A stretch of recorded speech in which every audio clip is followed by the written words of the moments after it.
Welcome to In the Demo, a show about the stories that get told about groups, how those stories got made, what we think those stories get wrong, and why it matters. You hosts? Farrah Bostic is the founder and head of research and strategy of The Difference Engine, a strategic insights consultancy focused on helping business leaders make decisions. Adam Piano, author and brand consultant and managing director of brand strategy at Arizona State University. You are now in the demo.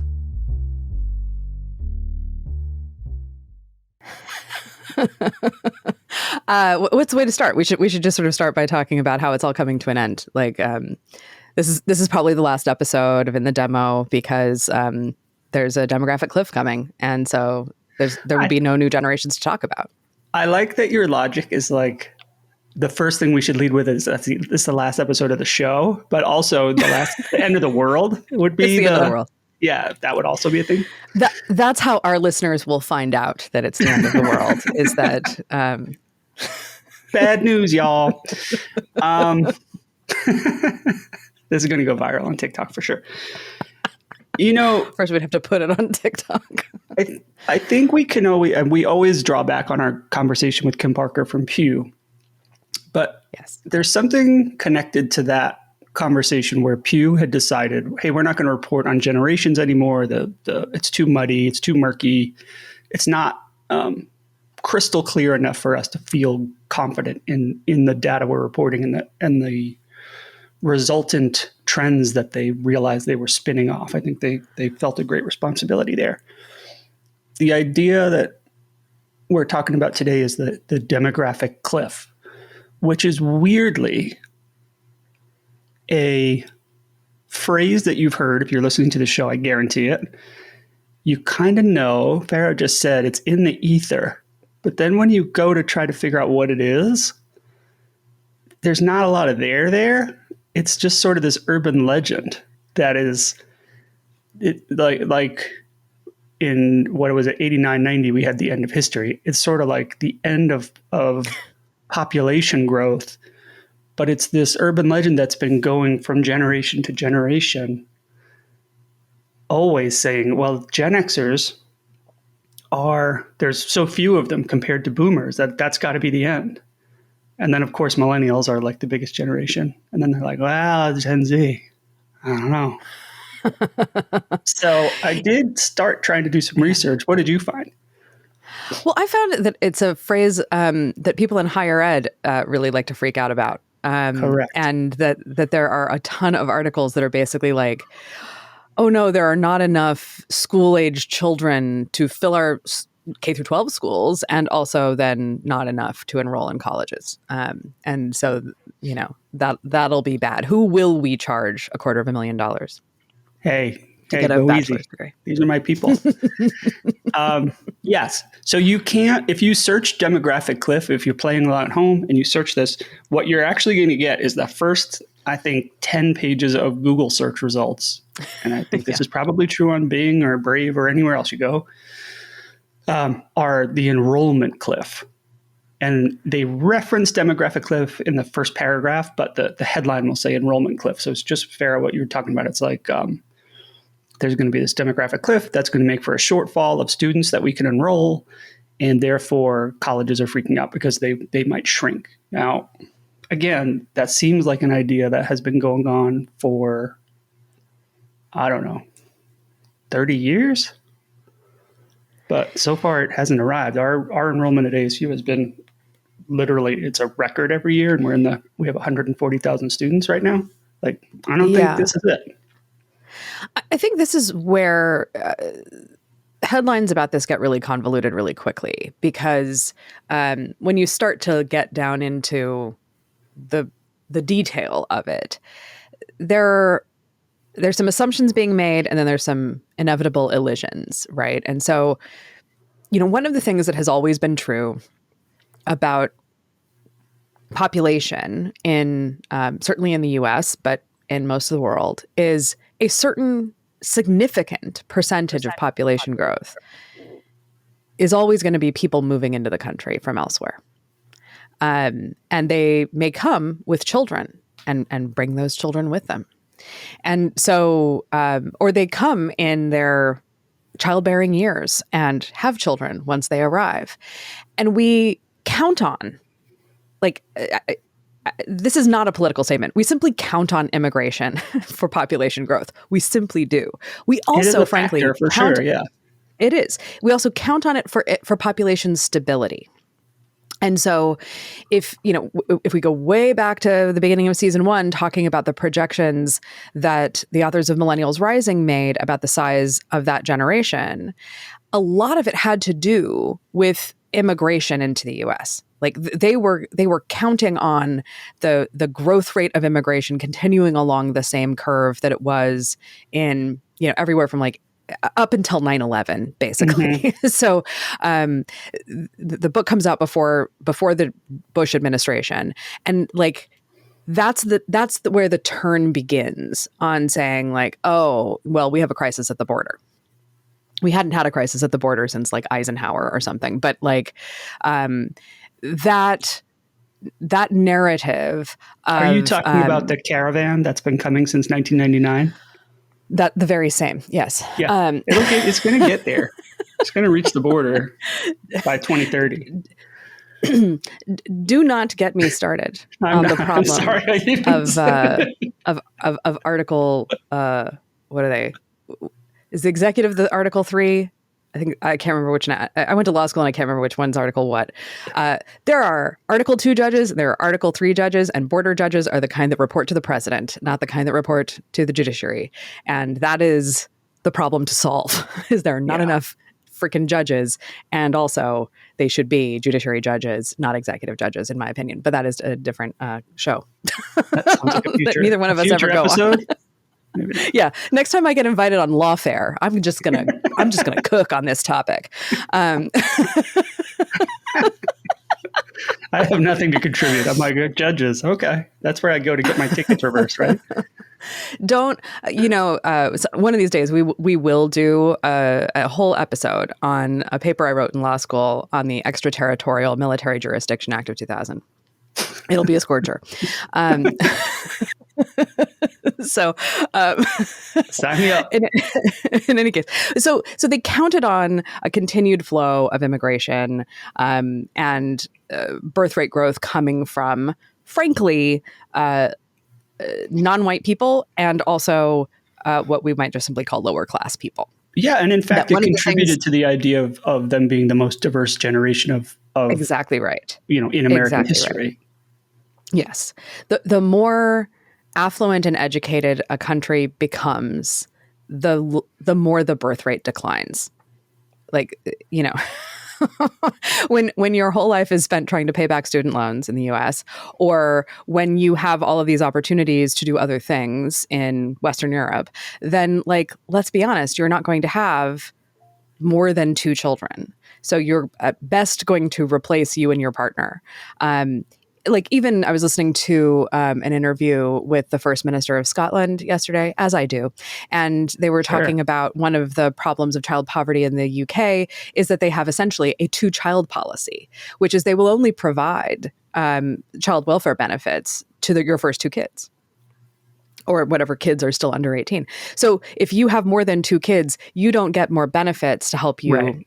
Cover the cost of childcare, daycare, healthcare, et cetera. I mean, obviously they have a national health, but in any event, so that I think is an underlying sort of factor here, is all of the assumptions are about immigration continuing to go at a certain pace. And when you get into like paragraph 4 of a lot of these articles about the enrollment cliff or the demographic cliff, one of the things they talk about is declining immigration rates.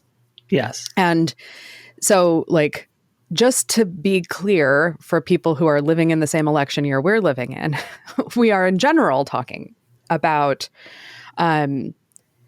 we're not talking about like asylum seekers at the border. We're talking about just ordinary immigration coming into the country, people bringing, moving into the country and having children, or coming in pregnant, or coming in and with children. In any event, these are kids that then go into typically public schools, and often are part of some sort of pipeline into community colleges and colleges. Mm-hmm. And so, we've talked about this before, that like the actual like average first-time bachelor's degree receiving person is like a 25-year-old woman of color who is probably from an immigrant family and is the first in her generation to get a college degree. Yeah, it looks a lot different than it did in the 80s, yeah. Yes.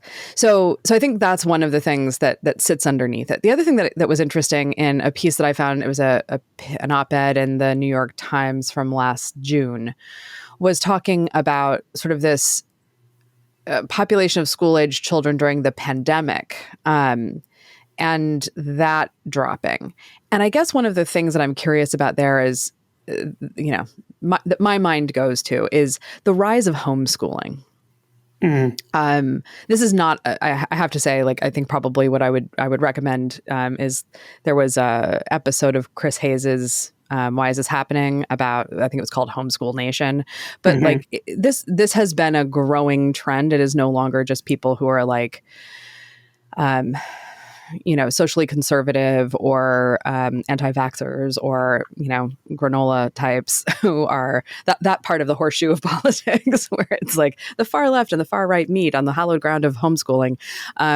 It is becoming more common as people become frustrated with the way public schools are funded and run and how people, when I grew up in Portland, you just went to the school you were in the catchment area for, the school you were zoned for.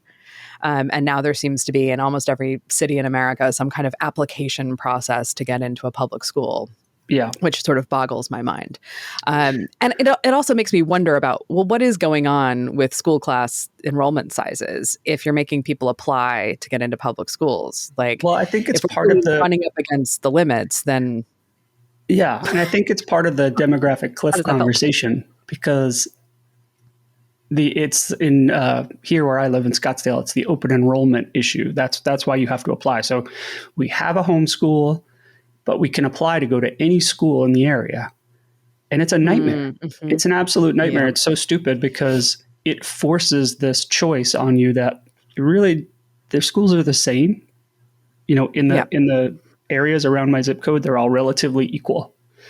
And I would imagine for most people, they're not in a place where you have two malls and this is the good mall and that's the bad mall. It's like the schools are pretty equally balanced based on the tax revenue that they claim and the funding they get. It's like the teacher quality is probably pulling from the same pool. And part of the demographic cliff thing is like you can already see this happening in schools where there's classrooms that are barren. And it's like, well, it's not all because there's no kids. It is because you've given parents a choice and they're following sort of brand reputation of a school. Yes. Versus just putting their kids on the bus that pulls up in front of their house or at the corner. Right. So I think a lot of places in the country have adopted that model. And yes. And so I think in a way, this makes me think then that the narrative around demographic cliffs is originating out of people running schools, whether they're K through 12 or higher ed, who are worried about enrollment. The amount of tax dollars they receive is in most places, and certainly on a federal block grant level, based on the number of students enrolled. So the fewer students you have, the harder it is to be able to make your school a going concern, sustainable. We have out further from where I live in Montauk, there's a public daycare that is preschool that is about to close in May because the nonprofit that had been operating it decided it had just been losing too much money on it for too long. But the problem was it never had enough money to begin with to pay enough teachers to be there. Right. So you never had the right ratio. It opened to a death spiral. Yes. And so that story is, making it into the trades, and then somebody, writes an op-ed for the New York Times, and then, the New York Times is on it. And that becomes a story about, it kind of rolls up all of these other things that are going on. School choice leading to people essentially bleeding dry, schools they perceive to have to be underperforming in some way or undesirable in some way or not as good as whatever. Like, again, thinking about where I grew up out west side of Portland, in an unincorporated area at the time called Rock Creek, we had a Portland address, a Beaverton phone number. We were zoned for Hillsborough schools. So fun. But the closer high school was a Beaverton district high school called Sunset High School, which everyone assumed was a better school. It was a bigger school. It had a swimming pool. Right. And so I think there were things like that. Like they had a winning football team and, things like that.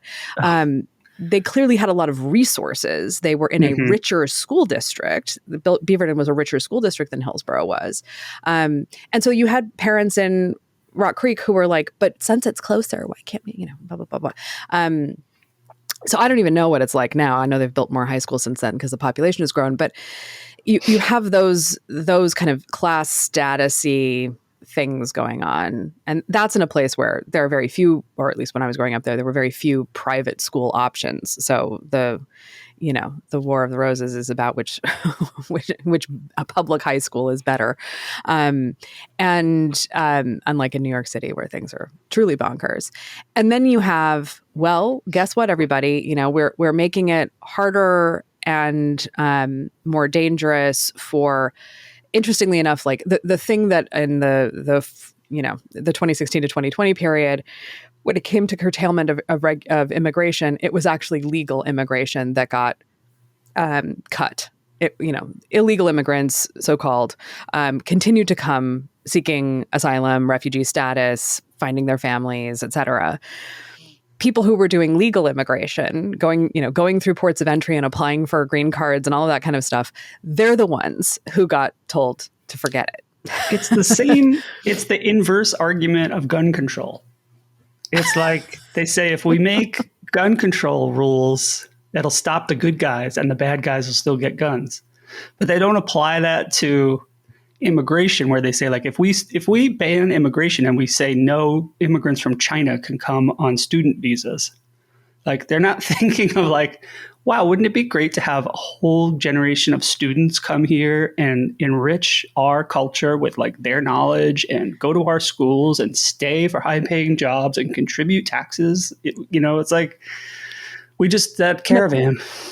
No, it's zero sum. It's zero sum. There's only enough for the 330 million who are here. And again, like listening to the First Minister of Scotland, who is a South Asian, talking about the rise of brown people in British government, in UK government. He's the first Minister of Scotland of color. You have Rishi Sunak as prime minister. You had Priti Patel. You had Suella Braverman. I mean, you have these terrible people, but they represent something, and they were talking about like, this is the proof that like immigration and diversity and inclusion work. And I'm like, no, like your success is the failure. Like the point was not to let you become prime minister, dude. It was to let your mother clean their house. Right. Like that was the point. So like, this is not what they wanted. Right. So like, the people who had no trouble getting visas and green cards and whatever were like Swedes, Germans, right, Brits, whatever, like no trouble coming in. But if you're coming to Oxford to pay full international tuition. Right. Or here I'm thinking about coming to the US. But yeah, like, we were expecting it to be incredibly time consuming for my British husband to get his green card. It was not. We expected it to be incredibly time consuming and a lengthy process for him to ultimately be approved for citizenship. It was not. And that's because there actually was quite a bit of excess capacity for people applying for green cards and citizenship because they've already crossed through all the really hard hurdles of getting that visa. The visa is the hardest thing to get. Once you got a visa and you have bought real property, gotten married, whatever in the US, it's actually really easy to get a green card. And then once you've got a green card, it's pretty easy to become a citizen. But there was excess capacity for processing those because there's not that many people that have started the process in the window of time. Yeah. Well, and because we were just flatly turning away certain kinds of visa applications for, doctors from Bangladesh. Yeah, we rolled the window down on all these opportunities to have people come that could contribute. It's funny because I started my search at the same place you did with the enrollment cliff, and I'm in a higher ed, so I have experienced that content before I've read it, and it's something that's always simmering. People are always talking about it. I don't know if it's true or not. I think, but when you look at it and you go back in time, which is where my next move was, you start to see like, if you go all the way back to as far back as Google Trends will go, it spikes in 2004-ish is where that looks like that's not the first time the phrase was ever used, but it is where Google search indexes the highest. And it's a little wonky because you could even see in the chart that the spikes are much more straight. So the data collection was not as pure as it is now. It's much more intelligent data collection, but still it never really rises to half the interest that it did then. But I can't find an article or a source around that time that is what generated that. I did find, you're going to love this, in 2014 is the kind of next highest peak. So I was like, all right, let's do a search around that. So I looked in the academic files, and it seems in this case like it is all around a Australian real estate developer. What? Comes back to Australia. It's not the same guy that we talked about last time who did avocados and avocado toast and said that people need to be begging for work and feel the boom coming over them. It is, what is his name? Harry Dent. He wrote a book that was released in 2004 called The Demographic Cliff. It's an Australian book. He predicted major Australian housing market correction. And actually, he may not be a real estate developer, but it does. You can see the ripples go through that industry. And it's, if you scroll down, he's a financial guru. Trends, yeah. I love gurus. He's a best-selling author and financial guru. Yeah. If you scroll down on the Google Trends data, you'll see it's really only being searched in 2 countries over 20 years. Tell me those countries that you see. Australia and United States. So he comes up as the related queries, and he's like the number 3 related topic. Well, actually, he's the number 2 and number 3 related topic. Totally. Yeah. And then so as I'm doing search, as I'm looking through academic articles and wikis, and I'm trying to figure out, like, how do I ferret out, like, what are the origins of this? Then I start to find even recent articles from the New York Times, Financial Times, Wall Street Journal about the Chinese demographic cliff. Uh-huh. But those don't show up as a response to the main query of academic studies or content, books, higher quality content, not marketing crap. Mm-hmm. About the demographic cliff. They show up as news articles. And so I think even this year, there's a New York Times article about the death rate outpacing the birth rate in China. And, what are the Chinese government doing to incent more procreation and birth, and trying to keep up the machine they've built. And like, that is much more interesting and frankly frightening to me than the economic financial guru's book about what's going to happen to housing and people in higher ed in the US saying what's going to happen to our tuition charges. So we are absolutely doing an Australia Day episode. Oh, we have to now. I'm going to try. Australia Day has already passed, but we have to because like between what's his name with the avocado toast, the guy who actually popularized avocado toast in Australian cafe culture, this dude Harry Dent, and a variety of and we someone we're going to talk about on the next episode. All the problems are coming from Australia. It's their number one export. Their number one export is moral panics about brown people. I was just quickly like, who is this Harry Dent guy? Because I had not persevered past all the higher ed articles as you have. Well, you do have to click many, many next pages to get out of that world or like neg that term. True. And it's hard. Yeah. It's true. I was just like, okay. And I will come back to the analogy I was starting to set up and then lost my train of thought on. But the thing that I love about this guy is Harry Dent is actually an American. Mm-hmm. He is born in South Carolina. His father, I was like, why is Harry Dent a familiar name? He was a Republican political strategist. Harry Dent Sr. was. Oh. And so I think he may have been mentioned in a couple of books I read about political campaigns a couple of years ago. He founded an investment firm in Tampa, and has his own little publishing arm and does like an economics newsletter. But his focus is on consumer spending patterns, but generational consumer spending patterns.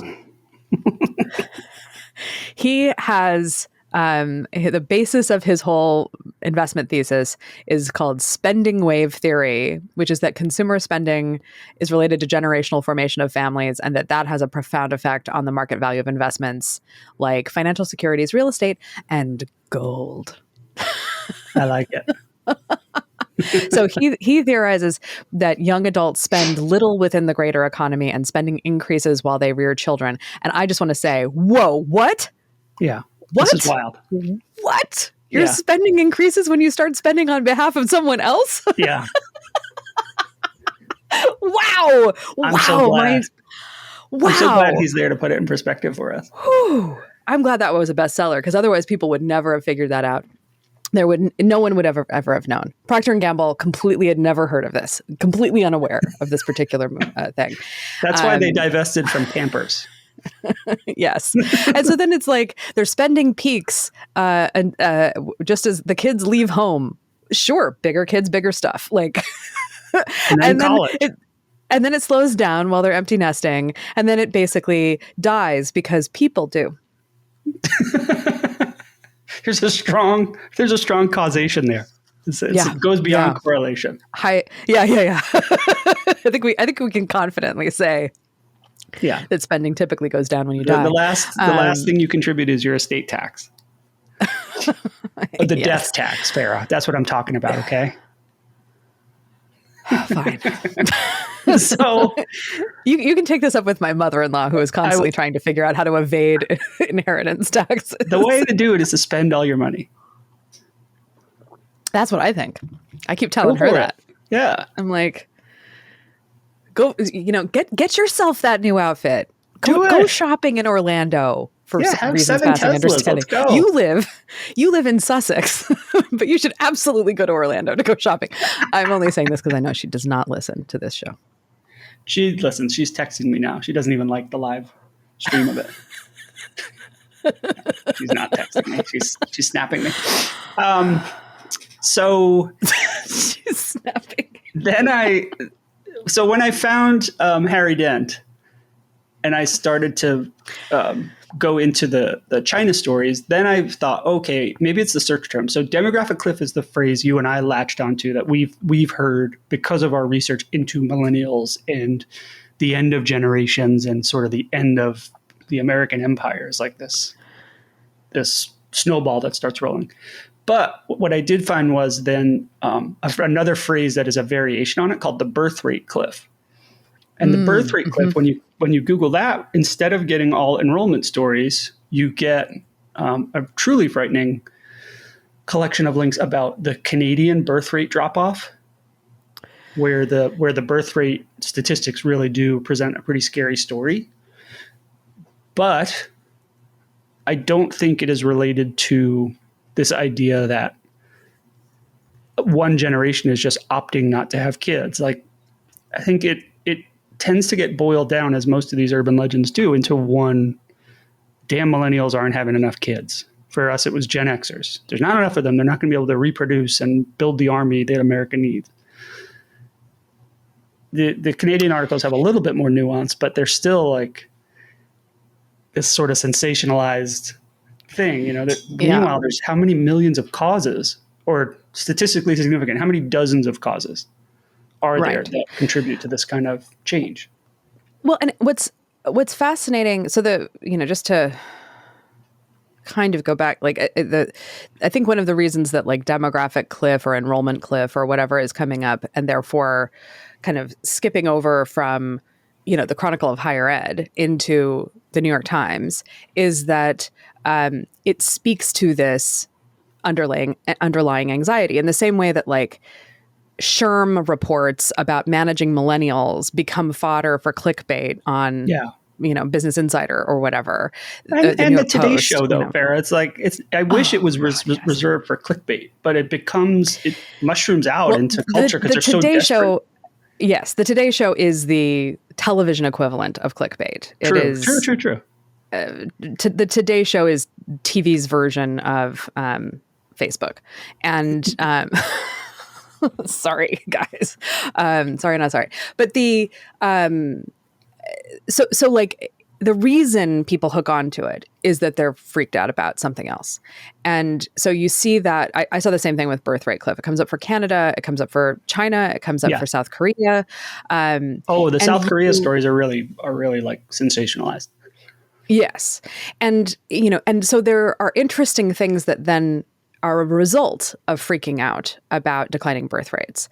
And I'm not saying that these declines are not significant. Like some of the stats I saw, at least in the headlines about South Korea, were like, and I don't know how steep or long the drop off is, but going from 6 kids to less than 1 or whatever as the average number. And I'm like, okay, so that clearly didn't happen overnight.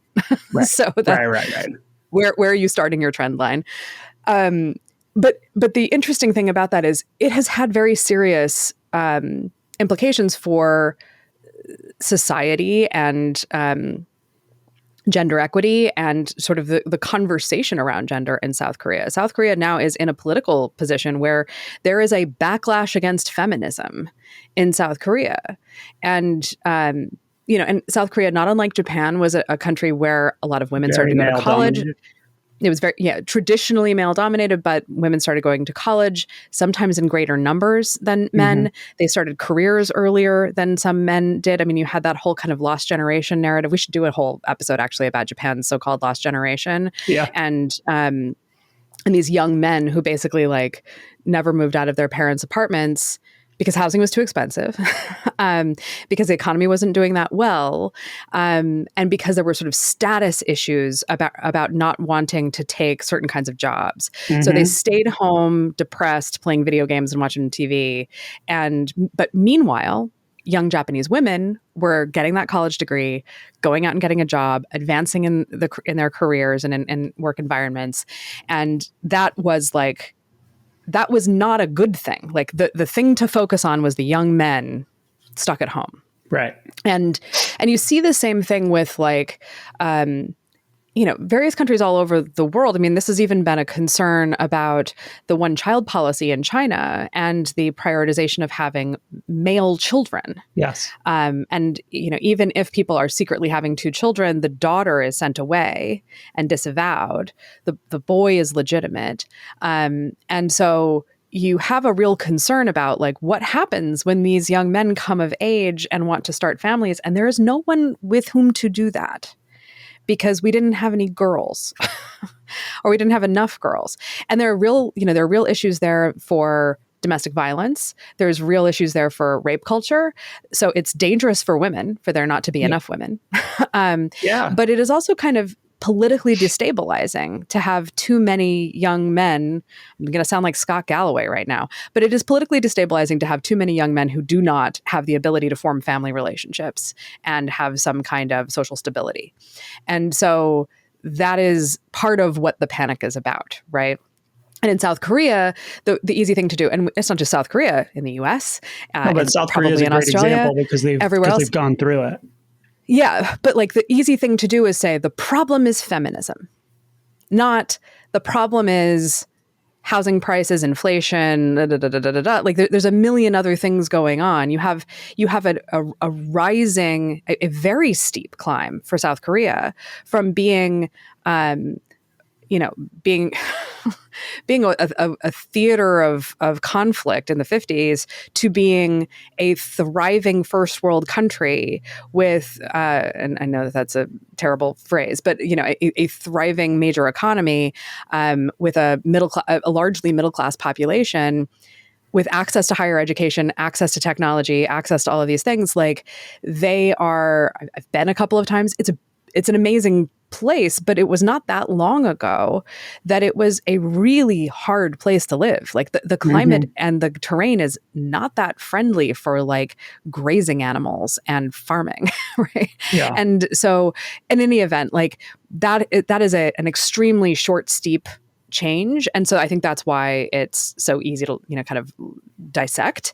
And it's also why it's so panic driving for kind of socially conservative men in politics who say this is a real problem. Well, I think the flip side of the coin, and I guess where I get confused, is you have this case study from South Korea, right? And you have the lost generation in Japan as another reference point that you could look at and say, okay, well, how did they get there? What did it look like? And then how have they been adapting policy to work their way back to a point of more equality in population? But then you look, so the enrollment cliff is basically saying we're at this record wave of enrollment levels and it's going to stop. Like the brakes are just going to jam on. You're going to lose 90% or some ridiculous numbers.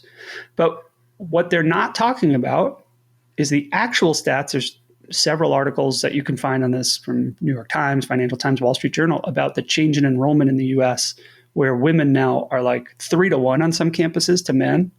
And men that were traditionally, middle class, lower middle class, that were seizing the opportunity for higher ed, don't even apply. Yep. It's a shocking drop off. And so that's not a demographic cliff. To your point earlier about the political destabilization of men who aren't able to find bonds, I think the step before that is a generation of men who go like, it is hopeless. There's no point in that. I'm going to do something else. And I don't think everyone has to have a college education, but I think these numbers suggest that people are like totally opting out. And what else are they opting out of in, the civic responsibilities and the way that neighborhoods and communities have been traditionally related to each other. That's the frightening part. It's not that the number of customers is reducing. It's the number of people that are saying like, I'm done. Yeah. Yes. And so like literally the place looks different. You walk around a campus today versus a campus in the 1960s and it looks extremely different. I think the other thing that's interesting, in all of these countries, you have another thing, and it again takes us back to our good friends who wrote Millennials Rising, because it is also about entitlement programs, so-called entitlement programs. It's about the social safety net. Do we have enough workers to generate tax revenues to support old workers and retirees? And so that concern of there will be this imbalance of not enough people of working age versus the people in retirement. And this is driving a lot of the anxiety. This was driving a lot of the anxiety about Gen X. It's probably going to drive a lot of the anxiety about Gen Z. It drives all the anxiety about declining birth rates. How will we afford our old? How will we afford our poor if we do not have, working poor and working middle class and whatever who are paying into tax bases? And the interesting thing about that is just seeing that transpire in so many countries that have achieved a certain amount of social equality and access to higher education, access to technology, access to the middle class. And that like when that happens, yes, people tend to have fewer children over time. There seems to be some kind of like, as countries get richer and more educated, they just kind of plateau on birth rates. And so then it does become this question of like, well, how will we afford the social safety net if there are more people withdrawing from the social safety net than contributing in? And so that's a big part of what is freaking out Koreans, because I did finally click in to the thing. It's like in the 1960s, it was 6 children per woman, and now it's less than 1. And that's a big drop off in a relatively short period of time, but it pretty much tracks the steep climb of the Korean economy. Right. And so like, yeah, you could probably track it against the GDP there, and it would be like, yep. Perfect line together. Probably a perfect line, probably just one line. And so, every time we're talking about, it comes back to our thing that we keep saying is like everything, every narrative about millennials, Gen Z, the generation to come after that is in some respects going to be about whatever generation is aging into retirement. And so even I think some of the anxieties about boomers, tuning in, turning on and dropping out, like, will they actually be contributors to society? Meaning, will they pay enough taxes to support their elderly parents on Social Security? Now, the difference being, many of that generation, the greatest generation, had military, public employee, or private pensions that were going to carry them through their retirements on top of Social Security. Right. The boomers don't have pensions. By, 2/3 of them don't have pensions. So that was never on the table for them. And so we're far more freaked out about what happens to boomers than we were to silent generation or greatest generation. And now, of course, you have, like, again, we just just skip Gen X. No one cares. Millennials in the gig economy, blah, blah, blah, blah, blah, like all those worries about them having no retirement. Now, what's fascinating, of course, is they're now in a much better position than their parents were with respect to retirement savings, even if they're lagging their parents on homeownership and starting families. And so, like, it'll be very interesting to see, like, are we freaking out about the wrong stuff? Like, does the narrative take hold and people just go, well, I guess I'm getting myself a 401k or an IRA or whatever, and I'm going to forego mortgage payments and instead invest in my retirement. To which I would say, hi, Germany. Like, where homeownership is practically non-existent, and there's not, like, the worries about the social safety net are not the same as they are in the rest of the world.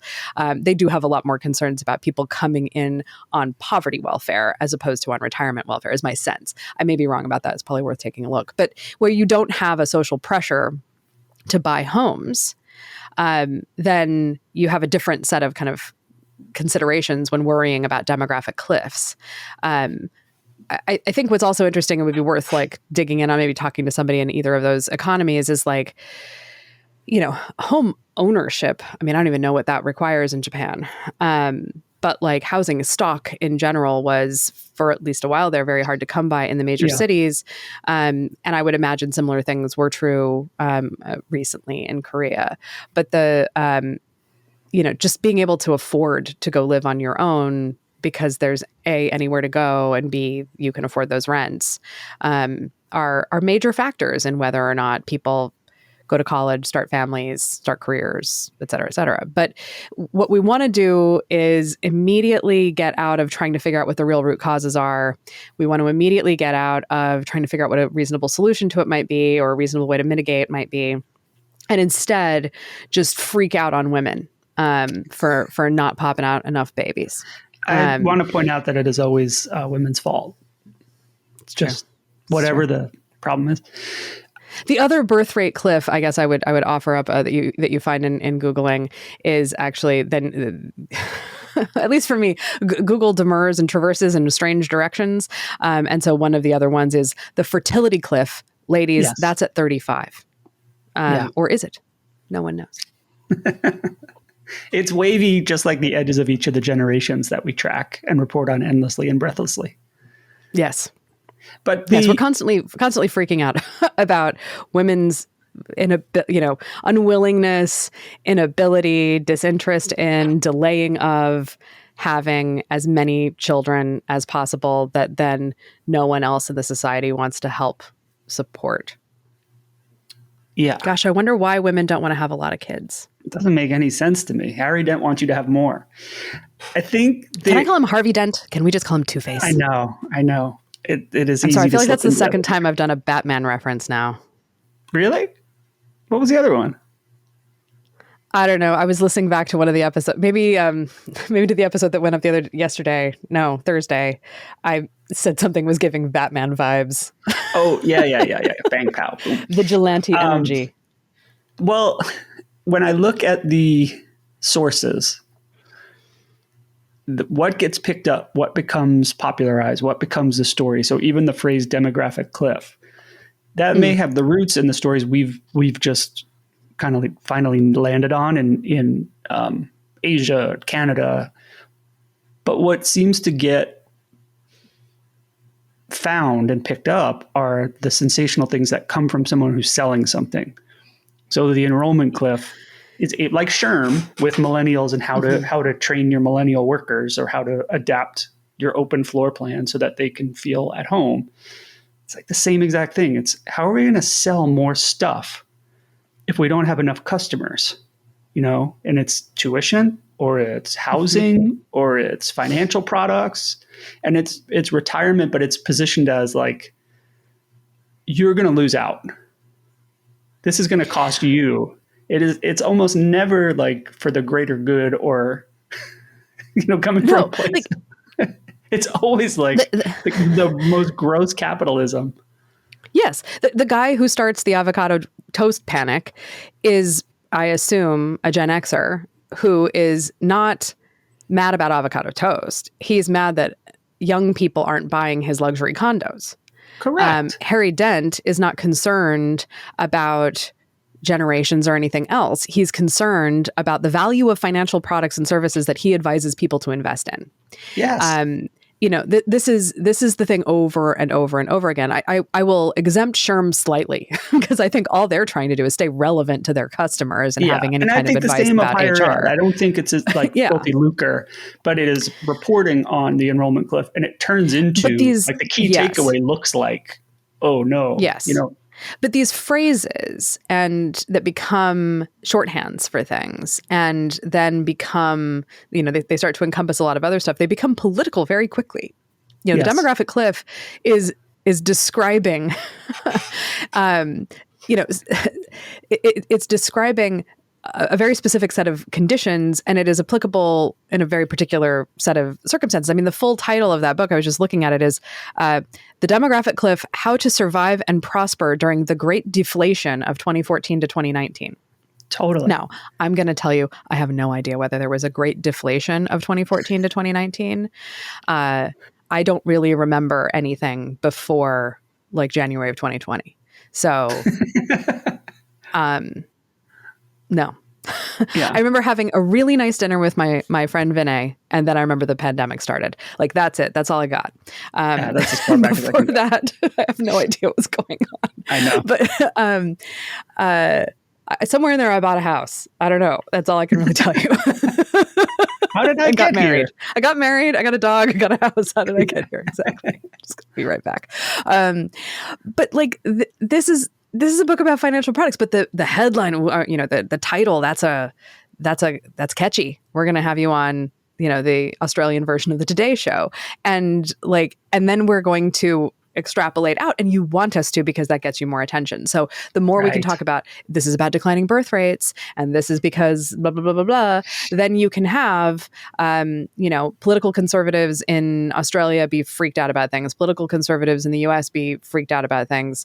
Look, it's uncontroversial to say that it is political conservatives who are the most concerned about declining birth rates, because I think, political liberals figure there's a way to fix it. Like there's a way to work around this. Yeah. Like they have an answer, and that's probably stop trying to shrink government down to the size where you can drag it into a bathtub and drown it, as Grover Norquist once famously said. But anyway, it's like you have to have someone selling a book. It has to be as sensational as possible. And then that becomes the catchphrase to describe whatever ill you want to describe. But the other thing that it does, and this is the thing about the avocado toast thing, is and we've talked about this before, it's not about describing a phenomenon. It's never about describing a phenomenon. Like maybe someone started out writing their book thinking, I'm going to describe this phenomenon. And then they got told by their agent or somebody that no. Like, you need to cast blame. Why is it like this? Whose fault is this? What are the stakes? Like the what are the stakes question is a journalistic question. And I laugh every time a journalist just asks that question. I know. Try harder. I'm kind of like, oh, baby, that was for you to answer. Just go ask the source, you lazy. Anyway. Yeah. And it's good to let the source dictate what the stakes are. I think that's a responsible way to approach it. I completely agree. I mean, it makes a little more sense on the media where like the hosts are asking other journalists, what are the stakes? Sure. Yeah. And also to not have an edited, you're just getting the raw, like in a podcast where it's just like, okay, here's their raw answer, unedited. Okay, I guess that's the answer. Yeah. Like Yeah. Ugh. But that's the turn that these narratives inevitably have to take in order to sell books and get attention Well, there and has get to be booked an on a enemy. speaking. Yes. Ugh. There has to be an enemy, and there also has to be a call to action. Yes. I know you're laughing at my thumbs up gesture. I don't know why that still happens. I am. See if we can make balloons go. I was interviewing someone for Crosstabs yesterday, and he was just gesturing normally, and he did not at any point do this, but it registered a thumbs down bubble, and I was I like, think we know what that "Oh, means, I'm glad." Farrah. I'm. I was reading the tone. It made me This feel bad. episode, not your best. Yeah.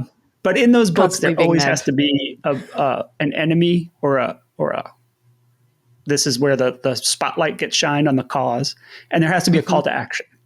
And therefore, you should buy my X or buy my Y or follow my policy, like in Millennials Rising. It's very much like setting the table for those two authors to be hired as consultants and policy wonks to shape things for this coming wave of millennial do-gooders / terrifying threat. Mm-hmm.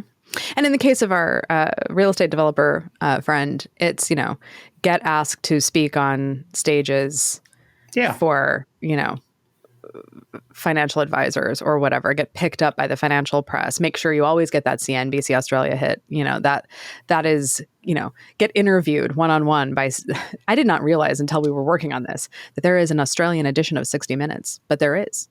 And so 60 Minutes Australia interviews this guy at length about why won't anyone buy my luxury condos? It's because they're eating I have to watch that. I haven't seen that. It's so tiresome. Yeah. But It's anyway, yes, you're right. We have to have an enemy. We have to have a type of solution, but it's not a from here, let's find a path forward. It is, nope, rollback changes. We've come too far. We have to go back to when it was good. Yes. I'm denying this pull request. We are going back to a previous version. Like that is the way that they want it to go.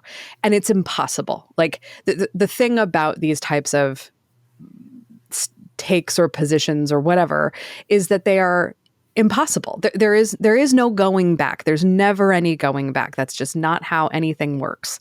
And so so in the meantime, what we do is just get bogged down in anxiety or revenge. The anxiety becomes the product. Yep. That's a really good point. Yes. We're just going to sit around hand wringing. And I think the thing, though, that we started out with is probably where we ought to wrap up on it. And that's just that, like, the demographic cliff, to the extent that it's happening, is, first of all, it's not evenly distributed. It's not happening in every country globally the same way. The other is that, like, there are multiple trends underneath it that are worth taking individually, as opposed to kind of rolling them all up into this big catchphrase. And so to the extent that you might be concerned about not having enough students enrolled in your public schools, there are a lot of things to look at there that are not solved by just sort of saying, well, the real problem is, millennials aren't having enough kids or whatever. Like, it's not going to solve your problem to say that. What are you going to do? No. But the answers are complicated, and fretting about millennial women just aren't having kids enough is easy. And so, I think that is also dangerous, because the second that things actually start to shift and people do finally reach the new life stage where you're going to start having children, no one's prepared for that change to happen. And they are not able to shift their mindset or their storytelling to what's actually happening now. So we kind of continue to freak out about that for an extended period of time, even though it may have largely resolved itself. Right. It just didn't do it on the timing you were expecting. And then we just sort of ignore it and move on. Like, there's no kind of reckoning that ever happens. No one ever goes back to these trend pieces and says, is that actually how it worked out? No, there's definitely no accountability for writing this book or putting this headline out there or making a video like we're making right now. Like, who's gonna blame us later? Somebody might in 5 years do a podcast about Harry Dent's book, and say, here's all the things you got wrong and go blow by blow. But so what? Yeah. He's already had his influence. He's already made his money. He's already XYZ. Well, you've sold me. Let's, this is the last episode of this podcast. It's been great. There's no point anyway. Here we are week after week trying to contextualize and hold accountable these stakes. Another feel-good episode of In the Demo. I'm not sure I brought up enough coffee. I think we've covered the demographic cliff part 1. We may have to revisit this in a future episode because there's more there. Yeah, and I think it points to something we've been wanting to do for a while, which is start to look at how kind of generational narratives happen in other places besides, US, UK, Australia, kind of. I know. I think we have to do the world tour that we've been kicking around for a while, starting with Australia, but then going to Asia. Yes. Yep, for sure. All right. In the Demo is written and hosted by Farrah Bostic and Adam Pierno, with support from the Difference Engine. Edited by Allison Preisinger and Amp Studio, with production support from Ashley Darrington. Music used with permission by Omega Man under the Creative Commons license. Go to inthedemopodcast.com for behind-the-scenes research, supporting information, and transcripts. If you'd like to support the show, please rate, review, and share the show with people you think will appreciate it. Thanks for listening.